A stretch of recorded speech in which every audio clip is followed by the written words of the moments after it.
Dear student अस्सलाम वालेकुम, my name is Shakeel Anjum, I am your physics teacher. हम लोगों ने चैप्टर नंबर 10 स्टार्ट किया हुआ है। आज का जो टॉपिक है उसमें है टाइप्स ऑफ मैकेनिकल वेव्स। सबसे पहले मैं बताता हूँ आपको मैकेनिकल वेव्स क्या होती हैं। Such waves which require any medium for their propagation, जिसके लिए हमें क्या करना चाहिए, मीडियम की रिक्वायर होती है। उसमें साउंड वेव्स आ जाती है एग्जाम्पल में। इसके अलावा हमारे पास आ जाती है waves produce on springs and strings आ जाती है। उसके बाद वेव्स की दो टाइप्स ऑफ मैकेनिकल वेव जो होती है, मैकेनिकल वेव्स की दो टाइप्स होती हैं। उसमें हमारे पास आ जाती हैं लॉन्गिट्यूडनल वेव्स और दूसरा आ जाता है transverse waves. In longitudinal wave the particles of medium move back and fourth along the direction of propagation of waves. इसकी एग्जांपल में आ जाता है साउंड वेव्स। इसके अलावा wave produce on a slinky spring. हम लोग क्या करते हैं, इसकी मज़ीद एक्सप्लेनेशन के लिए हम लोग एक स्लिंकी स्प्रिंग को एक स्मूथ सरफेस पर, हॉरिजॉन्टल सरफेस, स्मूथ सरफेस पर प्लेस कर लेते हैं। हम एक साइड से इसको फिक्स कर लेते हैं, एक साइड से अपने हाथ से इसको पुश एंड पुल करते हैं। जब हम पुश एंड पुल करेंगे तो क्या होगा, स्प्रिंग के कुछ हिस्से करीब करीब आएंगे और जिनका रीजन जो होगा बहुत ही कम होगा, और इनमें जो स्पेस या डिस्टेंस कम होगा इसको हम कंप्रेशन का नाम देंगे। और ऐसे हिस्से जब स्प्रिंग को पुश एंड पुल करने पर जो हिस्से दूर दूर होंगे वहाँ पर कुछ हिस्से में स्प्रिंग का फासला ज़्यादा होगा, उनको हम एक्सपेंशन का नाम देंगे। तो इस तरह स्प्रिंग को पुश एंड पुल करने पर हम लॉन्गिट्यूडनल वेव प्रोड्यूस कर सकते हैं। तो दो कंसेक्टिव कंप्रेशन या दो कंसेक्टिव रेयरफेक्शन के दरमियान जो डिस्टेंस होता है उसको हम वेव लेंथ का नाम देते हैं। तो जिस साइड पर स्प्रिंग के पार्टिकल जाएंगे वेव्स भी उसी साइड पर प्रोड्यूस होंगी। इस तरह की जो वेव्स प्रोड्यूस होंगी उनको हम लॉन्गिट्यूडनल वेव्स का नाम देंगे। नेक्स्ट हमारे पास आ जाएगा फिर ट्रांसवर्स वेव्स। ट्रांसवर्स वेव क्या है? In transverse wave the particle of medium moves perpendicular to the direction of propagation of wave. के इसमें मूव वेव जो पार्टिकल्स हैं वो परपेंडिकुलर मूव करते हैं, जबकि उसमें हम पैरेलल भी कह सकते हैं, लॉन्गिट्यूडनल में बैक एंड फोर्थ भी कह सकते हैं। अब इस किस्म की वेव्स को प्रोड्यूस करने के लिए हम लोग क्या करते हैं, स्प्रिंग को स्मूथ सरफेस पर, हॉरिजॉन्टल स्मूथ सरफेस पर प्लेस करते हैं। स्प्रिंग को हम पुश एंड पुल करते हैं। जब हम पुश एंड पुल करेंगे तो वेव्स के कुछ हिस्से जो होंगे वो ऊपर की तरफ होंगे, जिनको हम क्रस्ट का नाम देंगे, और जो नीचे होंगे उनको हम ट्रफ का नाम देंगे। तो डेफिनेशन मैं कर रहा हूँ क्रस्ट एंड ट्रफ की। The particle medium which are above the mean position are called troughs. और ऐसे particle of medium which are below the mean position are called troughs. तो इन्हें हम क्रस्ट एंड रफ कहते हैं। दो कंसेक्टिव क्रस्ट और ट्रफ को हम लोग वेव लेंथ का नाम भी देते हैं कि दो कंसेक्टिव क्रस्ट या ट्रफ के दरमियान जो डिस्टेंस है उसको हम वेव लेंथ का नाम देते हैं। इसी तरह ये एक लॉन्ग क्वेश्चन आ जाता है, टाइप्स ऑफ मैकेनिकल वेव्स आ जाए तो आप लोग अपनी बुक का पेज नंबर 9 निकाल लेंगे। यहाँ पर सवाल है टाइप्स ऑफ मैकेनिकल वेव। सबसे पहले आप डेफिनेशन लिखेंगे लॉन्गिट्यूडनल वेव की, और इसकी एक्सप्लेनेशन आपको मिलेगी पेज 9 से लेकर पेज 10 तक लिखेंगे एक्सप्लेनेशन। इसी तरह पेज नंबर 10 पर ट्रांसफर वेव की डेफिनेशन है और उसकी एक्सप्लेनेशन पेज 8 पर आप लोग ये जो है इसको पेज नंबर 9 पर जो है एंड से लेकर एंड तक लिखेंगे। तो इस तरह ये कि लॉन्ग क्वेश्चन आपका मुकम्मल हो जाएगा। लॉन्गिट्यूडनल वेव्स और ट्रांसफर वेव की मज़ीद कुछ और एग्जांपल भी हैं। Surface of water and light waves are examples of transverse waves. उसके बाद फिर हमारे पास एक टॉपिक आ जाता है relation between velocity, frequency and wavelength. इसको हम ऐसे भी लिख सकते हैं, प्रूव डैट। सवाल आ जाता है V is equal to F lambda. Paper में क्वेश्चन क्या आ जाता है, prove that V is equal to F lambda. जब आप किसी मीडियम में डिस्टर्बेंस पैदा करते हैं तो क्या प्रोड्यूस होती है, वहाँ पर वेव प्रोड्यूस होती है। तो ये डिस्टर्बेंस एक हिस्से से दूसरी तरफ मूव करती है। तो इसको प्रूव करने के लिए हम लोग क्या करते हैं, पहले वेलोसिटी जो होती है वो डिस्प्लेसमेंट ओवर टाइम या डिस्टेंस ओवर टाइम लिखते हैं, फिर उसको हम लिखेंगे V is equal to d over t. यहाँ पर जब हम वेव की बात करते हैं तो इस वेव में स्प्रिंग को पुश एंड पुल करते हैं तो ऊपर वाले से क्रस्ट होते हैं, नीचे वाले ट्रफ होते हैं। तो दो कंसेक्टिव वेव के दरमियान जो डिस्टेंस है उसको हम वेव लेंथ लैम्डा का नाम देते हैं।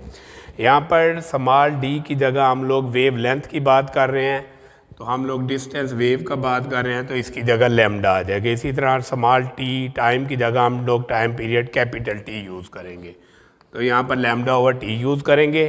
फिर उसके बाद क्योंकि हम लोगों ने प्रूव करना है v equal to F lambda, इसको सिंपली स्प्लिट कर लेंगे 1/t मल्टीप्लाई ये आपके पास आ जाएगा लैम्डा, और 1/t जो होता है f is equal to 1/t के इक्वल होता है। हम लोगों ने पढ़ा हुआ है कि फ्रीक्वेंसी और टाइम पीरियड आपस में इन्वर्सली प्रोपोर्शनल होते हैं, तो f is equal to 1/t या इनकी रेसिप्रोकल रिलेशन होती है। तो 1/t की वैल्यू हम पुट कर लेंगे f, v is equal to F lambda हमारे पास प्रूव हो जाएगा। नेक्स्ट हमारे पास एग्जाम्पल है 10.10। एग्जाम्पल 10.10 जो है 10.1 एग्जाम्पल है, उसकी स्टेटमेंट हमारे पास है पेज 6 पर। Find the time period and frequency of simple pendulum 1 metre long at a location where g की वैल्यू हमारे पास 10 मीटर सेकेंड माइनस स्क्वायर दी हुई है। इसमें लेंथ जो है हमारे पास 1 मीटर है, ग्रेविटेशनल एक्सीलरेशन g की value 10 metre per second square दी हुई है। जबकि हम लोगों ने इसमें दो चीज़ें फाइंड करनी है, एक टाइम पीरियड और फ्रीक्वेंसी। टाइम पीरियड का फार्मूला है t is equal to 2 pi L over G, 2 pi की वैल्यू 3.14, लेंथ 1 आ जाएगी, जी की वैल्यू 10 आ जाएगी। 1 को 10 से डिवाइड करेंगे 0.1 और 3.14 को 2 से मल्टीप्लाई करेंगे 6.28 मल्टीप्लाई 0.316, तो आंसर आ जाएगा 1.99 सेकेंड। जबकि फ्रीक्वेंसी जो होती है उसका फार्मूला है f is equal to 1/t 1/1.99 और f इज इक्वल टू आ जाएगा 1 को 1.99 से डिवाइड करेंगे 0.50 हर्ट्ज़ आ जाएगा। इसी के बाद एग्जांपल 10.2 है हमारे पास, उसमें भी हमें स्टेटमेंट उसकी मैं पढ़ रहा हूँ, ये मिलेगी आपको पेज नंबर अपनी बुक का आप लोग निकालेंगे 12। तो यहाँ पर है wave moves on a slinky with the frequency of 4 hertz and wave length of 0.4 metre, what is the speed of the wave.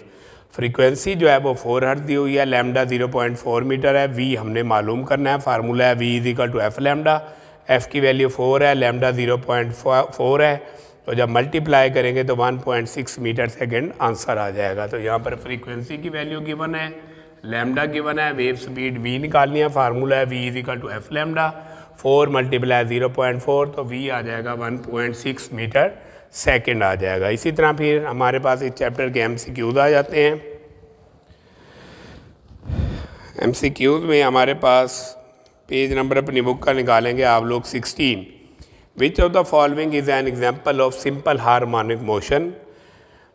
A option है motion of simple pendulum, B है motion of ceiling fan, C है spinning of the earth on its axis, a bouncing ball on a floor. तो इसमें जो simple harmonic motion की example होती है वो होती है motion of simple pendulum, A option आ जाए। दूसरे में if the mass of the Bob of pendulum is increase by a factor of 3 the period of the pendulum motion will be. अब सिंपल टाइम पीरियड जो होता है simple pendulum का, उसका formula होता है t is equal to 2 pi L over g under root. तो इसमें मैथ जो है वो टाइम पीरियड पर डिपेंड नहीं करता, तो इसलिए हमारे पास जो ऑप्शन हैं वो है B increase by a factor of 2, B है रिमेन द सेम, सी है by decrease by a factor of 2, D है by decrease by a factor of 4। तो दूसरे में बी ऑप्शन आ जाएगा रिमेन द सेम। तीसरा है which of the following devices can be use to produce both transverse and longitudinal wave. A option है string, B है ripple tank, C है helical spring slinky, D है tuning fork. तो C option आ जाएगा helical spring slinky, जो कि हमने इसी लेक्चर में पढ़ा है कि लॉन्गिट्यूडनल वेव ट्रांसफर वेव को हम लोग प्रोड्यूस करने के लिए एक हेलिकल स्प्रिंग, जिसे हम स्लिंकी स्प्रिंग का नाम भी देते हैं, वो यूज़ करते हैं। फोर्थ ऑप्शन है वेव ट्रांसफ़र, ए ऑप्शन है एनर्जी, बी है फ्रीक्वेंसी, सी में वेव लेंथ है, डी है वेलोसिटी। तो ए ऑप्शन एनर्जी आ जाएगा। पांचवा है which of the following is the method of energy transfer. A option है कंडक्शन, बी है रेडिएशन, सी है वेव मोशन, डी है ऑल ऑफ दीज। तो पांचवें का डी ऑप्शन आ जाएगा ऑल ऑफ दीज। छठा MCQ है in a vacuum all electromagnetic waves have the same. A option में स्पीड है, बी में फ्रीक्वेंसी है, सी में एम्पलीट्यूड है, डी में वेव लेंथ है। तो ए ऑप्शन में स्पीड आ जाएगा। उसके बाद सातवां MCQ आपकी शॉर्ट सिलेबस में नहीं है। आठवें में है which of the following characteristic of wave is independent of the others. A option है स्पीड, बी है फ्रीक्वेंसी, सी है एम्पलीट्यूड, डी है वेव लेंथ। तो सी ऑप्शन एम्पलीट्यूड आ जाएगा। नौवां MCQ है the relation between velocity, frequency and wave length of a wave. A option है V F is equal to lambda, B है V is equal to F lambda, C है F is equal to V lambda, D है V is equal to lambda over F. तो 9 MCQs जो है उसका B option हमारे पास आ जाएगा, v is equal to F lambda.